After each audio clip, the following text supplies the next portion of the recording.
Donc Bon, voilà, donc tu parfait. es revenu ce soir nous parler de philosophes grecs, C'est ça. voilà, de la façon dont ils vivaient, ou contrairement à nous, chez nous, chez nos contemporains, on parle de théorie, mais voilà, ce que tu avais envie de nous parler, c'est que eux commençaient d'abord par la pratique C'est ça. et ensuite transcrivaient et mettaient sur papier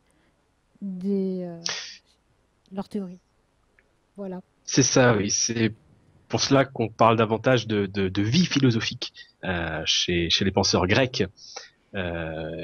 Finalement, c'est un sujet qui me tient à cœur puisque ça pose la question qu'est-ce que la philosophie? Quand on pose la question qu'est-ce que la philosophie, à n'importe qui, à vous par exemple, selon vos expériences que vous avez vues de la philosophie en classe de terminale, voilà, la réponse qu'on a généralement, c'est voilà, la philosophie, c'est une discipline au lycée où on va parcourir rapidement des thèses philosophiques, des problèmes parfois qui sont sortis d'on ne sait où, qu'on comprend pas trop parce qu'on les survole aussi. Et donc à la question qu'est-ce que la philosophie? Bon, voilà, une fois que la terminale est terminée, pour la plupart, bon, la philosophie, on ne la rencontre plus trop à C'est notre ça. époque, si ce n'est peut-être à la télé, lorsqu'on regarde BHL, etc. Et là, on se dit, bon, bah, la philosophie, ça me paraît être un peu n'importe quoi. En tout cas, bon, je caricature volontairement, bien sûr. Euh, c'est quand même un retour que j'ai souvent. Je pose la question en début d'année à mes élèves en philo, qu'est-ce que la philosophie? Et j'ai différents clichés, préjugés qui sortent comme ça où le philosophe est un professeur de philosophie, voilà, qui sort de l'université, qui est un petit peu marginal, voilà, un petit peu la tête dans les nuages, et finalement, ça se termine lorsqu'on pose la question à quelqu'un, la philosophie, c'est quelque chose d'intellectuel, voilà, quelque chose de très théorique, pas du tout terre à terre. Et donc, c'est pour cela que je voulais parler, que je proposais de parler ce soir un petit peu, de présenter un petit peu la philosophie, mais dans le contexte grec, principalement grec, même si j'aurais pu parler du contexte gréco-romain. Mais bon, en une heure, on n'aura peut-être pas trop le temps, donc on va plutôt se concentrer sur la Grèce, où finalement, la question qu'on se pose, c'est pas tant qu'est-ce que la philosophie, mais davantage qu'est-ce qu'un philosophe.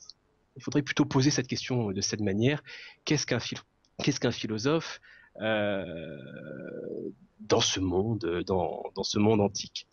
Et là, pour le coup, la philosophie, il faut l'entendre davantage comme un certain mode de vie, comme un choix de vie, euh, une disposition existentielle, pas du tout euh, une doctrine, une série de thèses, de connaissances qu'on aurait apprises, acquises et qu'on apprendrait à notre tour. Donc voilà, je vais essayer de présenter un peu ça ce soir en une heure. Donc ce sera surtout une très légère introduction, on va dire, en une heure seulement. Mais j'espère que ça pourra un petit peu peut-être casser ce préjugé qu'on peut avoir de la philosophie aujourd'hui, où effectivement la philosophie, nous l'entendons à notre époque à tort, comme voilà une discipline qu'on enseigne avec des thèses, etc. Alors déjà, dans l'Antiquité, euh, qu'est-ce qu'est- qu'est-ce que signifie le mot philosophie? Qu'est-ce que signifie le mot philosophie? Je vais citer une petite anecdote qui nous vient de Cicéron, donc Cicéron qui était un penseur romain, donc rien à voir donc avec le monde grec semble-t-il, mais qui prête une anecdote intéressante à un penseur que vous connaissez du 6e siècle avant notre ère, un penseur grec qui s'appelle Pythagore. Vous le connaissez forcément puisque en mathématiques, au collège, les célèbres théorèmes de Pythagore, de Thalès, eh bien, ce sont des penseurs qu'on appelle des penseurs présocratiques. Voilà, présocratique, c'est un petit peu une coupure artificielle dans le sens que ce sont tous les penseurs avant Socrate. Enfin bon, passons. Alors Pythagore se serait présenté un jour à un prince de Phlyonte, euh, qui s'appelle le prince Léon. Il se serait présenté à ce prince et le prince, assez impressionné par le savoir, les connaissances, l'intelligence de Pythagore, demande à Pythagore de quelle est sa spécialité. Il est spécialiste de quoi? Quel est son domaine scientifique, si vous préférez? Donc c'est la question du prince Léon. C'est un petit peu la question qu'on pourrait poser aujourd'hui quand on voit quelqu'un qui fait de la philosophie, qui étudie la philosophie, on lui demande quelle est ta spécialité. Eh bien, Pythagore répond, je ne suis spécialiste de rien. Je m'intéresse à aucun domaine particulier. Je ne suis pas un sage, je ne suis pas un savant, je ne suis pas un scientifique, je suis philosophos. Je suis un philosophe. Philosophos, en grec, on a deux mots. On a sophos, c'est le sage, sophia, la sagesse, et on a philein. Philein, c'est aimer, euh, désirer ou l'amitié, enfin tout ce qui est du ressort du lien affectif, si vous préférez, parce que finalement c'est un mot assez compliqué à traduire en langue française. Et donc philosophie, ça veut dire quoi? Philosophe, ça veut dire quoi? C'est celui qui aime la sagesse, c'est celui qui désire la sagesse. Et donc ça signifie que en aucun cas le philosophe n'est un sage. Euh, le philosophe n'est pas un sage, ce n'est pas un spécialiste, ce n'est pas un savant. Euh, Ce n'est pas quelqu'un qui possède un savoir. On pourrait même dire le contraire, le philosophe se définit davantage, enfin se définit, peut-être pas parler de définition, mais le philosophe est quelqu'un qui n'est pas savant, mais qui se sait sans connaissance, qui sait qu'il ne sait rien. Euh, donc voilà, ça peut sembler étrange comme ça lorsqu'on essaie de définir la philosophie. Le philosophe, c'est quelqu'un qui ne sait rien, c'est quelqu'un qui est complètement ignorant. Et c'est une petite formule qu'on retrouve, pour ceux qui connaissent un petit peu les dialogues de Platon, ça fait peut-être penser à une petite formule de Socrate, donc Socrate, 4e siècle avant notre ère, Socrate qui disait « Je sais que je ne sais rien. Je sais que je ne sais rien. J'ai conscience de mon ignorance. » Là encore, c'est curieux, mais qu'est-ce que ça signifie? Eh bien, quand on prend conscience d'un manque, pour le coup, un manque de sagesse, quand on prend conscience d'un manque, eh bien, on désire ce dont on manque. Le désir s'appuie sur un manque. Parce que je manque de quelque chose, parce que je ne possède pas un objet, eh bien, je le désire, justement parce que je manque de cet objet. Donc, il faut, en tout cas, on le retrouve un petit peu chez Pythagore, on le retrouve chez Socrate, la philosophie, c'était être en manque de sagesse et donc désirer la sagesse. Et le seul savoir ou la seule connaissance du philosophe, finalement, c'est davantage une prise de conscience qu'il ne sait rien. Et partant de là, quand on prend conscience qu'on ne sait rien, eh bien, c'est toute sa vie qui est engagée. Euh, le philosophe, c'est celui qui, se sachant ignorant, va faire un choix, avoir un certain mode d'existence pour tendre vers la sagesse, sans jamais devenir véritablement sage. Donc là, vous voyez, dans la définition, enfin, en tout cas, lorsqu'on comprend même le mot philosophe, philosophie, on voit bien que c'est déjà un mode d'existence. C'est pas, il s'agit pas d'être spécialiste, d'être quelque chose, d'être scientifique, de s'intéresser à un domaine très précis et très particulier.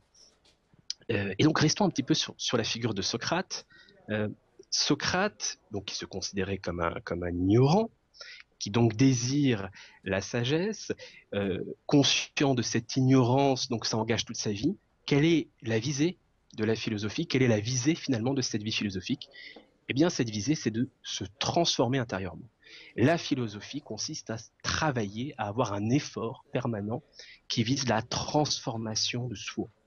Et non seulement la transformation de soi, mais aussi, dans l'accompagnement des autres, la transformation d'autrui.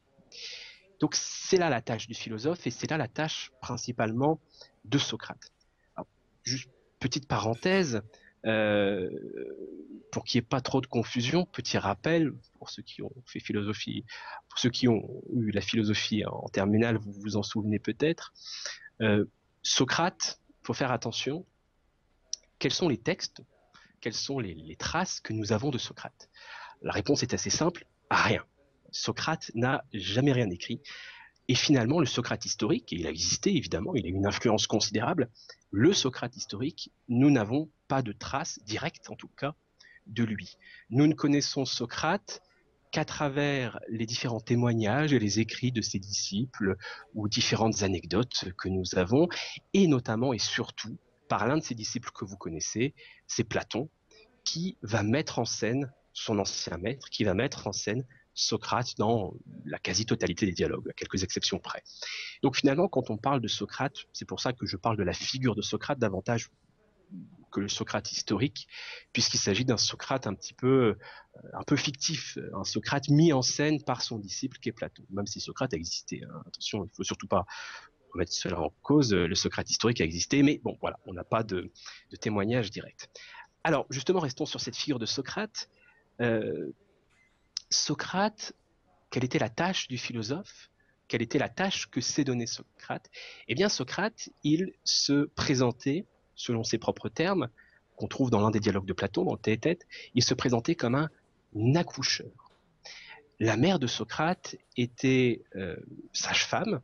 Elle s'occupait donc d'accompagner les femmes enceintes pour leur bébé, comme à notre époque, si les moyens sont différents. Donc sa mère était sage-femme. Elle accouchait les corps, elle accouchait les enfants, elle accouchait les nouveau-nés. Eh bien, Socrate se considère un petit peu maïoticien lui aussi, c'est-à-dire qu'il n'accouche pas les corps, contrairement à sa mère. Le philosophe, selon la figure de Socrate en tout cas, il n'accouche pas les corps, il accouche les âmes. Alors qu'est-ce que ça veut dire? Ça veut dire que une sage-femme, ce n'est pas la sage-femme qui fait le travail, ce n'est pas la sage-femme qui fait elle-même naître le bébé. Elle accompagne la mère à ce que la mère puisse que les choses se passent dans les meilleures conditions et que le bébé puisse naître en bonne santé avec la mère, etc. Eh bien, de la même manière, ce n'est pas Socrate qui donne des réponses. Ce n'est pas Socrate qui accouche d'idées. Ce n'est pas Socrate qui accouche de thèses. Socrate accompagne son interlocuteur à donner naissance, si vous préférez, lui-même à ses vérités, à la vérité. Donc c'est là la tâche très particulière du philosophe, et c'est ce qu'on appelle, ce qu'on trouve dans les dialogues de Platon. Je ne sais pas si vous avez eu l'occasion un petit peu de feuilleter les dialogues de Platon où Socrate est mis en scène.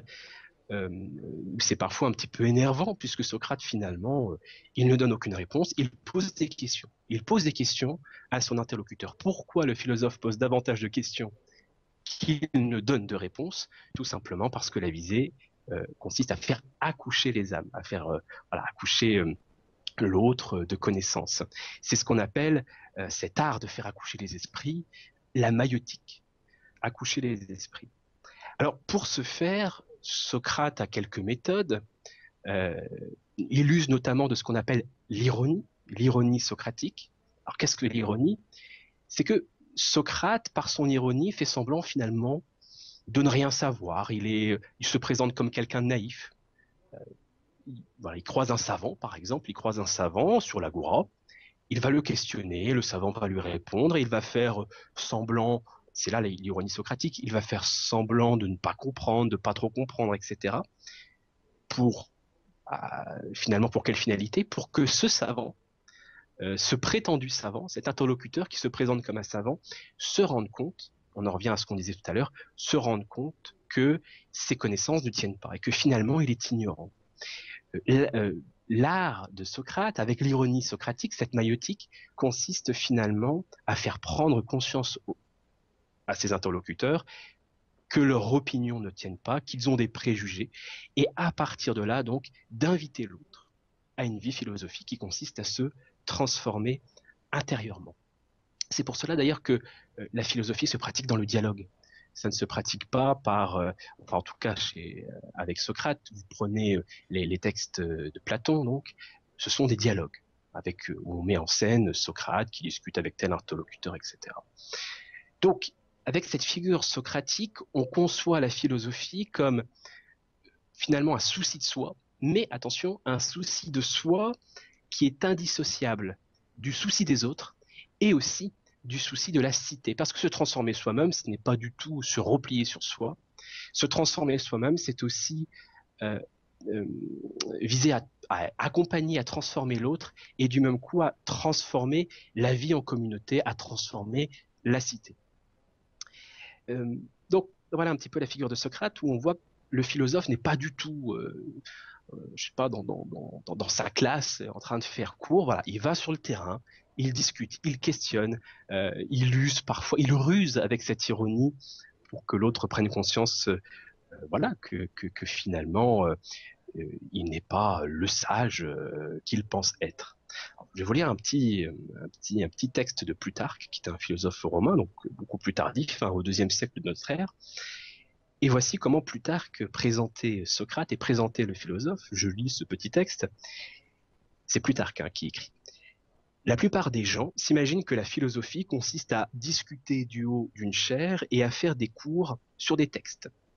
Mais ce qui échappe totalement à ces gens-là, c'est la philosophie ininterrompue que l'on voit s'exercer chaque jour d'une manière parfaitement égale à elle-même. Socrate ne faisait pas disposer des gradins pour les auditeurs, il ne s'asseyait pas sur une chaise professorale, il n'avait pas d'horaire fixe pour discuter ou se promener avec ses disciples, mais c'est en plaisantant, parfois avec ceux-ci, ou en buvant, ou en allant à la guerre ou à l'agora avec eux, et finalement en allant en prison et en buvant le poison, puisqu'il est mort empoisonné, Socrate, qu'il a philosophé. Il fut le premier à montrer que, en tout temps et en tout endroit, dans tout ce qui nous arrive et dans tout ce que nous faisons, la vie quotidienne donne la possibilité à philosopher. Donc la philosophie se pratique dans le quotidien. La philosophie, ce n'est pas une discipline qu'on enferme dans une salle, à l'école, au lycée ou autre. C'est un mode de vie, un choix, une disposition existentielle. Et, si vous avez souvenir un petit peu des dialogues de Platon, il y a notamment, je sais pas, le banquet, où en fait ils sont tous en train de discuter autour d'un sujet qui est rose, qui est l'amour, etc. Voilà, ils sont pas du tout dans une classe, ils sont simplement en soirée, en train de faire la fête, en train de boire, etc. Donc vous voyez, la philosophie se pratique dans le quotidien. Euh, et ce mode de vie, donc je le disais, ce souci de soi n'est pas un souci euh, replié sur soi-même, c'est un souci qui engage aussi un petit peu la communauté. C'est-à-dire que le philosophe n'est pas un solitaire.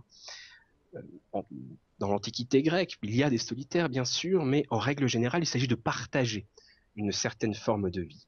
Et cette vie philosophique, cette vie commune philosophique, eh bien, c'est ce qu'on appelle dans l'Antiquité des écoles. Des écoles philosophiques. Alors attention, quand on parle d'écoles philosophiques, tout de suite là encore, on a tendance à imaginer nos écoles à nous, c'est-à-dire qu'on a tendance à définir une école selon la discipline qui est enseignée. Alors je sais pas, on va parler, on va définir une école. Est-ce qu'il s'agit d'une école où le domaine c'est la science, on va dire dure, exacte? Non, c'est pas du tout comme ça qu'il faut concevoir les écoles philosophiques gréco-romaines d'ailleurs, puisqu'il s'agit de Rome aussi. Il faut surtout pas penser en termes d'institution scolaire. Qu'est-ce qu'une école philosophique? Quelle est l'unité de la communauté d'une école philosophique? Eh bien, elle ne tient pas dans l'enseignement proféré, ni dans un type d'enseignement en particulier, mais bien plutôt dans l'accord d'un certain mode de vie. Ou nous pourrions dire finalement que on définit une école philosophique selon l'art de vivre à l'intérieur de cette école. Donc voilà ce qu'il nous faut entendre par école. Ce qui compte dans les écoles philosophiques, et on va en voir quelques-unes, ce n'est pas l'enseignement théorique, comme tu le disais, mais la possibilité même d'un dialogue, d'un certain rapport, d'un échange, d'un effort permanent qui consiste à, pour reprendre la formule de Luc Brison, à apprendre à vivre philosophiquement. Alors, comment ça se présente? Eh bien, dans la plupart des écoles, vous avez, là pour le coup, ça ne change pas trop de notre époque, vous avez des maîtres et des disciples, ou si vous préférez des profs et des élèves, pour aller vite. Euh, on a effectivement certaines matières, certains domaines, un champ d'enseignement assez particulier, mais il y a aussi, et ça c'est très important, ce qu'on appelle, ce que Jean-Pierre Vernant et Pierre Hadot nomment des exercices spirituels. Dans ces écoles philosophiques, il y a des exercices spirituels, vraiment une pratique. La philosophie, encore une fois, elle se pratique. Nous verrons quelques exercices spirituels un petit peu plus tard, notamment quand je vais parler un petit peu de l'école épicurienne, donc du jardin. Donc la philosophie se pratique. Alors vous allez me dire, c'est bien joli tout ça, on parle de manière de vivre, prendre conscience de son ignorance, mais finalement, quelle est la finalité de cette vie philosophique? Eh bien, on pourrait dire, et c'est ce qu'il y a de commun, je peux le dire sans trop prendre de risques, même s'il faudrait nuancer, quelle est la visée de cette vie philosophique? Eh bien, c'est tout simplement la visée suprême. Quelle est-elle? Le bonheur. Vivre philosophiquement, c'est viser le bonheur. Alors, vous allez me dire, oui, mais qu'est-ce que le bonheur, justement? Eh bien, on retrouve une définition à peu près commune dans l'ensemble des écoles. Là aussi, il faudrait nuancer, mais bon, je vais un peu vite. Eh bien, le bonheur peut se définir finalement comme l'absence de troubles de l'âme, les angoisses par exemple, l'absence de douleur au sens très général du terme. C'est-à-dire que le bonheur, c'est la tranquillité de l'âme. C'est ça qui est visé par cette vie philosophique. Donc vous imaginez bien que c'est pas en se plongeant tête baissée dans des livres ou en apprenant bêtement, j'ai envie de dire, toute une série de connaissances que nous parviendrons à cette tranquillité d'âme. Alors, quelles sont ces écoles? On va parler de quelques-unes. Alors, il y a quatre grandes écoles dans la Grèce antique. Euh, la première, alors on a un petit peu parlé indirectement, donc c'est l'école de Platon. L'école de Platon, donc le disciple de Socrate, c'est l'académie. Cette école s'appelle l'Académie. Alors pourquoi Académie? Tout simplement parce que Platon a installé son école dans un gymnase qui se trouvait près du tombeau d'un ancien héros qui s'appelait Académos. Donc voilà, ça s'appelle l'Académie. C'est-à-dire l'école prend le nom du lieu dans lequel elle a été fondée, voilà, tout simplement.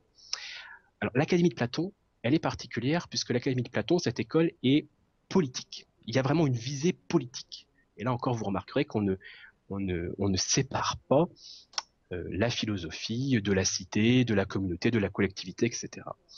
La tâche du philosophe, selon Platon, et c'est un petit peu différent, la tâche du philosophe selon Platon que la figure socratique qu'on a évoquée tout à l'heure, la tâche du philosophe pour Platon consiste à agir pleinement dans la cité, car pour Platon, les cités, donc les cités athéniennes, hein, pour aller, enfin les cités grecques comme Athènes, pour aller vite, les cités ont un mauvais régime politique. Et la philosophie, le philosophe, doit veiller finalement à transformer aussi un petit peu la cité pour que le régime politique soit meilleur.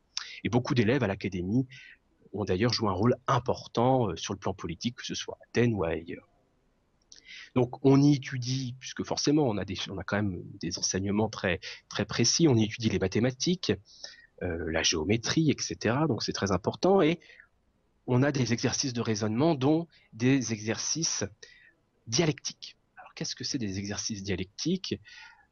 Peut-être que vous en avez forcément fait un petit peu au collège et au lycée, et en philosophie aussi, ça rappelle peut-être des mauvais souvenirs, mais c'est finalement une formation. Voilà, c'est une formation que les disciples ont, des exercices dialectiques où ils apprennent finalement euh, à différents principes de raisonnement pour dialoguer autour de thèses. Voilà, donc avec un interlocuteur, donc on prend un problème, on prend un sujet et on va s'échanger, etc.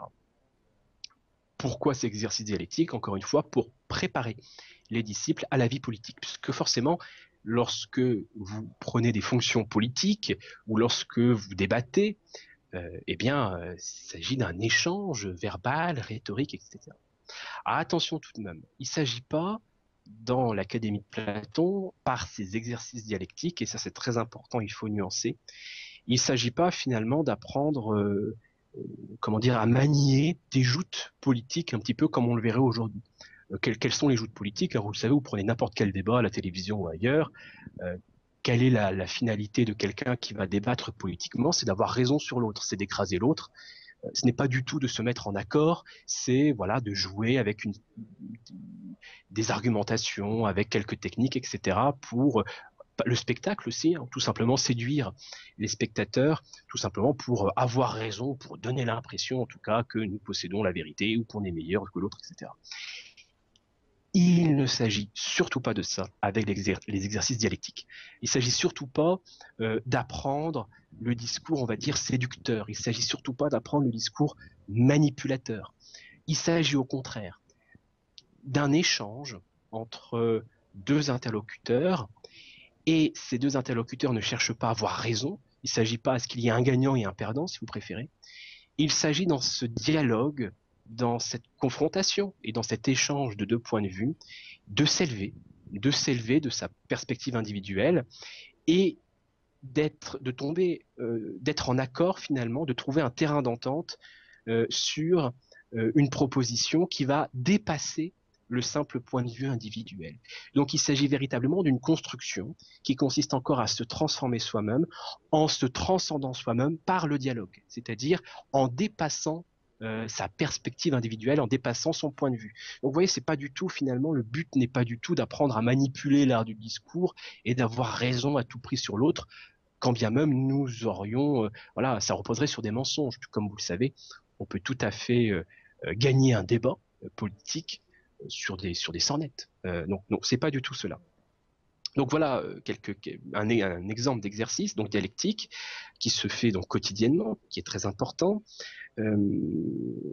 Et donc d'où encore la nécessité de ce dialogue, puisque l'école de Platon, l'académie, finalement, ce choix de vie, ce choix, c'est le choix d'un dialogue éthique. C'est ça, l'académie de Platon, c'est le choix d'un dialogue éthique, où on dialogue avec son interlocuteur pour dépasser son point de vue individuel, personnel, et donc s'élever, se transformer intérieurement, et pour le coup transformer aussi la cité.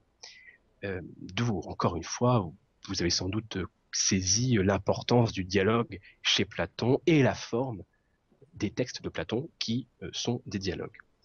Autre école philosophique très importante dans l'Antiquité grecque, qui a été fondée au IVe siècle avant Jésus-Christ, on est à peu près à la même époque, par Aristote. Aristote qui est le disciple de Platon, Platon qui était lui-même le disciple de Socrate. Donc vous voyez, il y a une lignée, même si Aristote, pour le coup, il y a une véritable rupture, un véritable divorce avec l'école platonicienne. Aristote va fonder le lycée. Donc là, encore une fois, c'est par rapport au nom du lieu. Il va fonder le lycée qu'on appelle aussi l'école péripatéticienne. Je n'ai pas fait de lapsus, c'est l'école péripatéticienne. Alors là, je vous imagine rire derrière votre écran. Bah, École péripatéticienne, ça veut dire quoi? Ça n'a rien à voir avec la prostitution ou quoi que ce soit. En grec, ça vient du mot péripatétikos, qui signifie tout simplement ceux qui aiment discuter en se promenant. Péripatéticien, un péripatéticien, au sens étymologique du terme, au sens grec, c'est quelqu'un qui aime discuter en marchant. Voilà. Donc ça a pris une forme particulière par la suite avec l'évolution des langues, où c'est transformé à ceux qui déambulent, ceux qui marchent, d'où péripatéticien avec la prostitution, etc. Mais rien à voir en tout cas avec l'école, avec le lycée d'Aristote. Alors le lycée d'Aristote n'a pas une visée politique, contrairement à l'école de Platon, pas du tout. La visée des aristotéliciens, c'est le bonheur, évidemment, c'est le bonheur, mais qu'est-ce qu'on entend par bonheur chez Aristote? Puisqu'encore une fois, j'ai presque envie de dire, quand vous voulez savoir un petit peu quelle est la vie philosophique d'un philosophe, demandez-lui, ou en tout cas interrogez-le via ses textes sur sa définition du bonheur, et vous aurez sans doute une réponse à cette vie philosophique. Définir le bonheur, c'est quelque part définir la vie philosophique. Posez-vous la question vous-même, qu'est-ce que le bonheur pour vous? Et peut-être que vous pourrez vous acheminer dans une transformation intérieure. Alors qu'est-ce que le bonheur chez Aristote? Eh bien, le bonheur philosophique chez Aristote correspond à la théoria, à la théorie. Là, vous allez sans doute dire, oula, mais ça contredit un petit peu tout ce qu'on vient de voir. Pas du tout. Le bonheur, chez Aristote, dans l'école d'Aristote, dans le lycée, s'atteint par un travail, un effort permanent de la partie la plus noble, même la plus divine de l'espèce humaine. Quelle est-elle la partie la plus noble de l'espèce humaine? Eh bien, c'est l'intelligence, c'est l'intellect. Ce qu'il y a de divin en chacun de nous, c'est notre intelligence. C'est-à-dire que lorsque nous avons recours, lorsque nous travaillons cette intelligence, eh bien, quelque part, nous nous élevons presque vers, nous transcendons finalement notre humanité, quelque part, nous touchons presque au divin. Par la connaissance, donc par la science, c'est ça que ça veut dire, par la science, nous nous élevons, nous prenons de l'auteur, vous remarquerez qu'on dépasse encore notre point de vue personnel et individuel. Donc on retrouve un petit peu cette idée par le dialogue chez Platon. Il s'agit toujours de dépasser un petit peu comment dire, comment dire, sa perspective un petit peu restreinte, donc de s'élever par l'intellect. On pourrait dire finalement que qu'est-ce que le bonheur dans l'école d'Aristote? C'est le bonheur scientifique. C'est le bonheur scientifique. Ça peut paraître un peu bizarre, le bonheur scientifique, on est dans la théorie, on n'est pas dans la pratique, pas du tout. Si je sais pas, prenons quelqu'un qui est amoureux des insectes, par exemple. Quelqu'un qui s'intéresse, un scientifique qui s'intéresse aux insectes, qui s'intéresse, je sais pas, aux limaces, etc. Bon, je sais pas, vous êtes dans la forêt, vous voyez une limace qui est en train de sur une feuille. Bon, c'est pas très agréable à regarder, ça peut même paraître un peu répugnant. Par contre, le passionné, celui qui s'intéresse aux limaces, celui qui est passionné des limaces, le scientifique des limaces, alors, je sais pas comment on peut appeler ça, eh bien, il va avoir une joie, un véritable plaisir à voir cet insecte. C'est-à-dire que finalement, son point de vue scientifique, qu'il aura développé par son intelligence, par son intérêt pour le monde animal, pour les insectes, pour les limaces, etc., eh bien, il va s'élever au-dessus de ce qui, pour d'autres personnes, pourrait être répugnant, et il va prendre plaisir à regarder cette limace, il va prendre plaisir à contempler la nature, et c'est là que va naître un certain bonheur. Tous les gens qui s'intéressent à un domaine scientifique particulier, je pense, comprennent finalement ce qu'Aristote essaye de dire. Il y a un pur plaisir de contempler les étoiles, d'étudier, d'être astronome. Il y a un pur plaisir lorsqu'on s'intéresse aux insectes, d'étudier les insectes parce qu'on s'élève finalement au-dessus d'un point de vue humain où on pourrait trouver cela répugnant. Et donc cette forme de vie, elle se nomme une forme de vie théorétique, c'est-à-dire finalement prendre plaisir de la pure existence, prendre plaisir de ce qui existe. Et quelque part, c'est cela que fait le scientifique. Le bonheur scientifique, le bonheur du savant, c'est cela. C'est la joie de contempler ce qui existe. Un astronome prend du plaisir à contempler les étoiles. Un passionné d'insectes prend du plaisir à voir ces insectes qui existent, c'est-à-dire à voir un monde harmonieux, puisque le monde chez les Grecs, c'est le cas chez Aristote, c'est un monde non pas chaotique, mais un monde harmonieux, un monde bien fait. Prendre plaisir à voir un monde bien fait. C'est ça que ça veut dire. Donc ça, c'est un choix, un mode de vie théorétique. Donc vous voyez, c'est pas du tout, encore une fois, cet aspect scientifique engage véritablement une transformation de la vie. Il ne s'agit pas, de s'enfermer dans des connaissances, dans des doctrines, dans des théories, etc. C'est vraiment, il n'y a pas de cloisonnement entre la théorie et la pratique. Voilà, c'est ça qu'il faut comprendre. Donc cette vie théorétique, qui est une vie de la contemplation, c'est apprendre finalement à nous détacher de notre intérêt, apprendre à nous détacher de notre point de vue, prendre plaisir à l'existence. Et par cette contemplation, on en arrive notamment à un plaisir stable, doux, qui est l'absence de trouble et qu'on appelle ataraxie. L'absence de trouble, c'est l'ataraxie. Alors, je vais citer Aristote, qui dans l'Éthique à Nicomaque nous dit ceci. Donc Aristote qui écrit « L'homme ne vit plus alors en tant qu'homme, mais en tant qu'il possède quelque chose de divin. » Voilà, c'est ça cet engagement, ce mode de vie des aristotéliciens dans le lycée d'Aristote. Et c'est aussi quelque chose qu'on retrouve dans d'autres écoles. Alors, autre école, troisième école, c'est le jardin d'Épicure, fondé par Épicure au IVe siècle, donc moins 306 avant notre ère. Le jardin, alors là, on arrive à quelque chose de très différent, une véritable rupture avec les autres écoles. Alors j'ai oublié de le préciser aussi, c'est important, les écoles philosophiques sont des écoles, c'est le cas chez Platon, dans l'école de Platon, dans l'académie, les écoles sont ouvertes à tous, ou presque. Par exemple, dans l'académie de Platon, on acceptait exceptionnellement les femmes. Bon, dit comme ça, exceptionnellement les femmes, ça peut paraître misogyne, mais c'était exceptionnel à l'époque. Enfin, c'était vraiment assez révolutionnaire, et c'est le cas aussi dans le jardin d'Épicure, puisqu'Épicure accepte dans son école tout le monde. Accepte les hommes, que ce soit des étrangers, que ce soit des citoyens athéniens, accepte les femmes, accepte même, ça c'est très révolutionnaire, les esclaves. Donc, vous imaginez à l'époque. Alors, dans le jardin d'Épicure, pour Épicure, l'individu n'est pas mu par la recherche comment dire, un amour platonique du bien, par exemple. Il n'est pas mu non plus par le plaisir aristotélicien pris à la contemplation de la nature. Pour Épicure, l'homme est mu par son intérêt personnel, par son intérêt particulier qui passe par le plaisir. Donc là, vous voyez bien, il y a une véritable rupture avec les deux écoles qu'on vient de voir. Et donc le rôle de la philosophie épicurienne consiste donc en la recherche du plaisir, mais attention, quand on parle de la recherche du plaisir, qu'on nomme hédonisme, le jardin épicurien, c'est un hédonisme. L'hédonisme, c'est toutes les doctrines ou la pratique qui consiste à viser le plaisir. C'est un hédonisme, oui, mais c'est un hédonisme raisonnable et raisonné. C'est-à-dire que dans l'école d'Épicure, il ne s'agit surtout pas, là c'est une caricature que l'on fait trop souvent, et d'ailleurs les opposants d'Épicure profitaient de ce malentendu pour essayer de calomnier Épicure et le jardin. Il ne s'agit pas d'un plaisir qui passe par l'accumulation de plaisirs matériels, je sais pas, la gourmandise, la fête tous les soirs, tout ce que vous voulez, enfin tel qu'on pourrait l'entendre aujourd'hui. Donc surtout pas l'hédonisme tel qu'on l'entend aujourd'hui à la télé ou dans la société de consommation, pas du tout. L'hédonisme chez Épicure, c'est l'hédonisme épicurien, c'est un juste calcul des plaisirs, donc des plaisirs raisonnables, des plaisirs qui apporteront une stabilité, une tranquillité d'âme.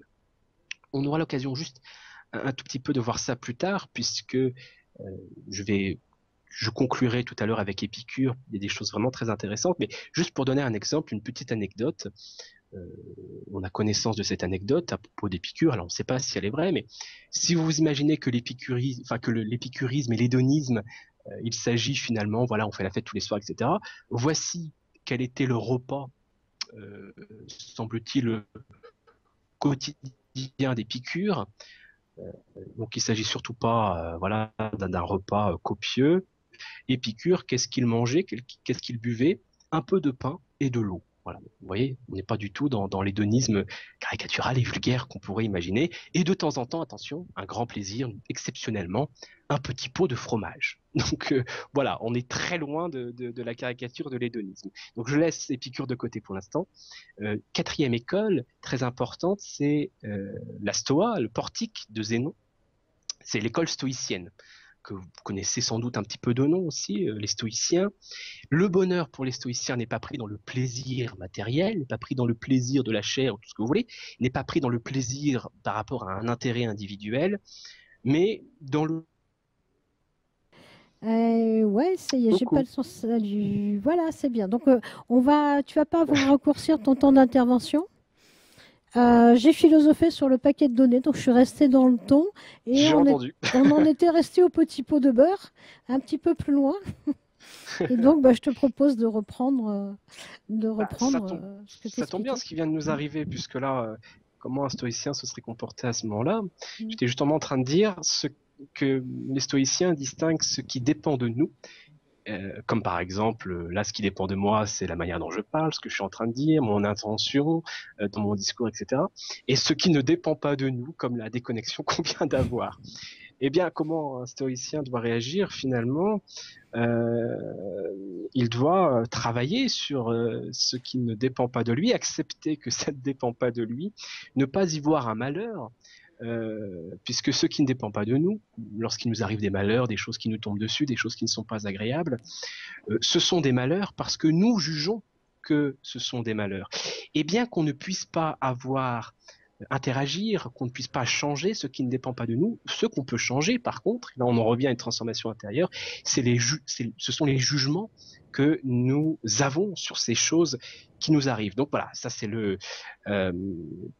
sont les stoïciens, donc le fait que c'est coupé à ce moment-là, c'est peut-être un signe qui sait. Alors Épictète disait, donc là c'est un petit peu plus, c'est postérieur à la période que nous sommes en train de voir, mais Épictète disait, ne cherche pas, donc un stoïcien, ne cherche pas à ce qui arrive comme tu le souhaites, mais veille à ce qui arrive comme il arrive et tu seras heureux. Voilà. Donc c'est un petit peu l'amour fati, aimer son destin, aimer le fatum, c'est-à-dire aimer ce qui nous arrive, aimer ce qui nous tombe dessus, puisque finalement, voilà, on ne peut pas forcément, ce qui ne dépend pas de nous, nous ne pourrons pas forcément le changer, donc on doit être non pas dans la volonté et dans l'illusion de changer ce qui ne dépend pas de nous, mais dans une acceptation en travaillant donc le jugement que nous avons sur ces choses-là.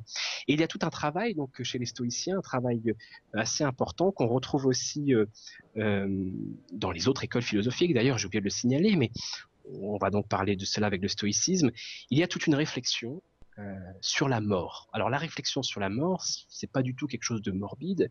Je sais que lorsque je parle de la mort, de la pensée de la mort en philosophie devant des élèves, par exemple, ça jette un froid, c'est jamais agréable, mais finalement, réfléchir à la mort a quelque chose finalement de très positif, puisque lorsque l'on prend conscience que chaque instant, chaque moment qui passe est terminé, ce qui s'est passé il y a quelques minutes, il y a quelques heures, c'est terminé, on va plus y revenir, eh bien, chaque instant prend une valeur infinie.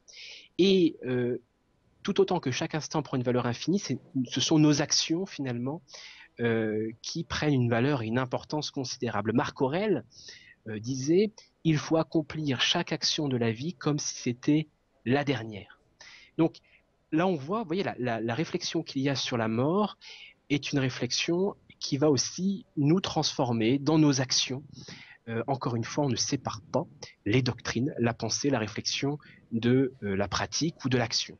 Alors là, j'ai parlé de 4 écoles, donc j'ai parlé de l'académie, du lycée, du jardin, de la Stoa.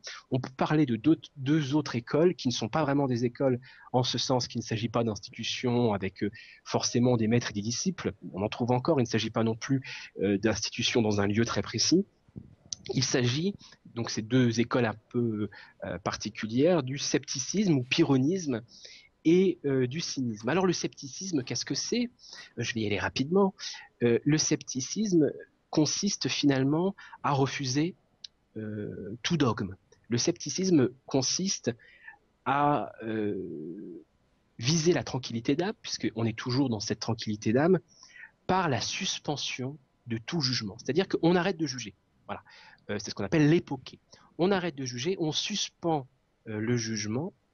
Et quelle est l'attitude finalement, l'attitude de vie des sceptiques, enfin en tout cas l'attitude de vie de son fondateur, on peut l'appeler comme ça, fondateur, qui est Pyrrhon, eh bien c'est l'indifférence. Le scepticisme, cette absence de jugement, cette suspension de jugement, c'est l'indifférence. Alors il y a une petite anecdote qui nous est rapportée, un petit peu croustillante, que j'aime beaucoup.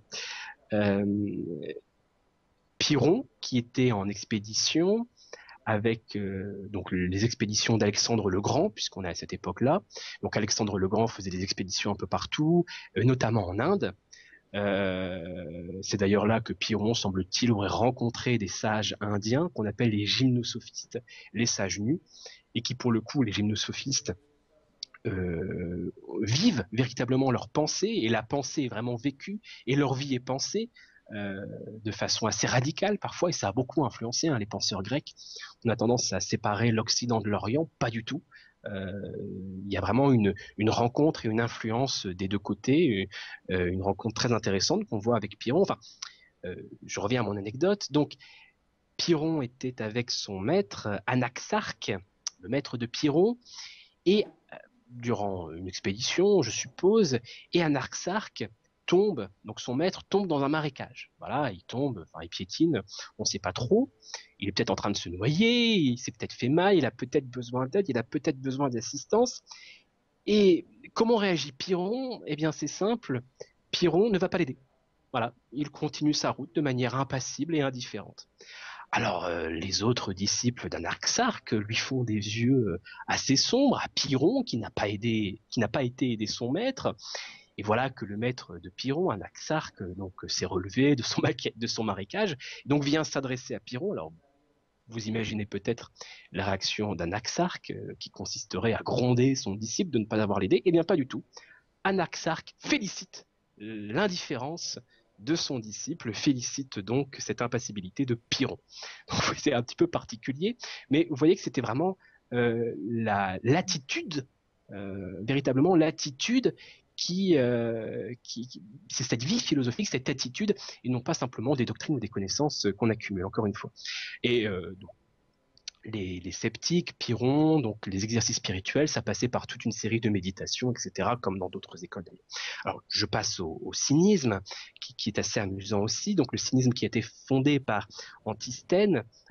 Cynisme, ça vient du mot grec kuon, c'est le chien. Un cynique, c'est un chien. Voilà, c'est ça que ça veut dire. C'est-à-dire que les cyniques, pourquoi le chien? Ils ont finalement une attitude naturelle, c'est-à-dire ils vivent un petit peu comme des chiens errants, parfois des chiens enragés. Et la figure la plus connue du cynique, en tout cas du cynisme euh, dans la Grèce, c'est Diogène de Sinope, que vous connaissez sans doute. C'est ce marginal qui vit dans son tonneau. Et donc le cynisme, c'est une certaine attitude. Alors quelle est cette attitude? Cette attitude, c'est un comportement qui consiste à remettre en cause les conventions sociales, les normes sociales. On remet en cause les conventions, les normes sociales, et on prône un retour à la simplicité, à une vie conforme à la nature. Même si parfois ça peut apparaître, encore une fois, assez radical, puisque les cyniques, finalement, c'est un choix de vie, d'une indépendance, d'une liberté totale. Et ça va assez loin, hein. Je peux vous donner quelques exemples. On a quelques anecdotes, hein, des cyniques, c'est-à-dire que les cyniques déjà n'argumentaient pas, ils n'étaient pas dans la dialectique au sens platonicien. D'après quelques anecdotes, quand un penseur sur l'agora soutenait que le mouvement n'existait pas, puisqu'il y avait des penseurs qui soutenaient que le mouvement n'existait pas, hein. On a les fameux paradoxes de Zénon, les mathématiciens connaissent bien ces paradoxes-là, où on essaie de prouver que le mouvement n'existe pas. Voilà, il n'y a pas de mouvement, ça n'existe pas. Eh bien, comment réagissait Diogène? Il se levait et il marchait. Voilà. Il n'y avait pas besoin d'argumenter. C'est-à-dire c'est par le comportement et par l'attitude qu'on finalement on cassait ce qui était soutenu par son interlocuteur. Il aimait bien, notre ami Diogène, se moquer de Platon. Platon, alors on a aussi une petite anecdote, donc vous imaginez, puisque tous ces gens-là se rencontraient, hein, on est dans une même cité, on est à Athènes, donc Platon dans l'Académie avait défini l'homme de la manière suivante: l'homme est un bipède sans plume. Voilà, c'est la définition de l'homme selon Platon. Eh bien, Diogène, qu'est-ce qu'il a fait? Il s'est amusé à prendre un coq, à déplumer le coq. Il est allé au milieu du cours de Platon, donc dans l'académie, il a balancé le coq déplumé sur Platon et lui a dit: Platon, voilà ton homme. Donc, Platon a été obligé par la suite de changer sa définition de l'homme à cause de l'attitude de Diogène. Encore une dernière anecdote, parce qu'elles sont toujours plaisantes, hein, les anecdotes de Diogène. Alexandre le Grand, donc vous imaginez, c'était l'homme le plus puissant du monde à l'époque. Alexandre le Grand se présente un jour à Diogène, puisque Diogène avait une grande réputation, hein. Il était vraiment très reconnu. Alexandre le Grand se présente à Diogène et voulait honorer la sagesse, hein, de Diogène. Et Alexandre dit à Diogène: demande-moi ce que tu veux, je te le donnerai. Vous imaginez, l'homme le plus puissant du monde vous fait cette proposition. Eh bien, qu'est-ce que Diogène lui répond? Ôte-toi de mon soleil, tu me fais de l'ombre. Voilà. Donc, En il fait, il est n'envoyait pas être punk ou il est Alexandre le Grand. rock'n'roll, on ne sait pas trop, Diogène. Donc, Il dit, il te reste 5 minutes. il me reste 5 minutes. Bon, Ouais, je vais c'est aller la vite. course contre la montre. On va terminer sur Épicure, parce que j'avais dit que j'allais conclure là-dessus, puisque Épicure, on a des exemples assez précis. Mais ce qu'il faut comprendre, c'est que la philosophie est une thérapeutique.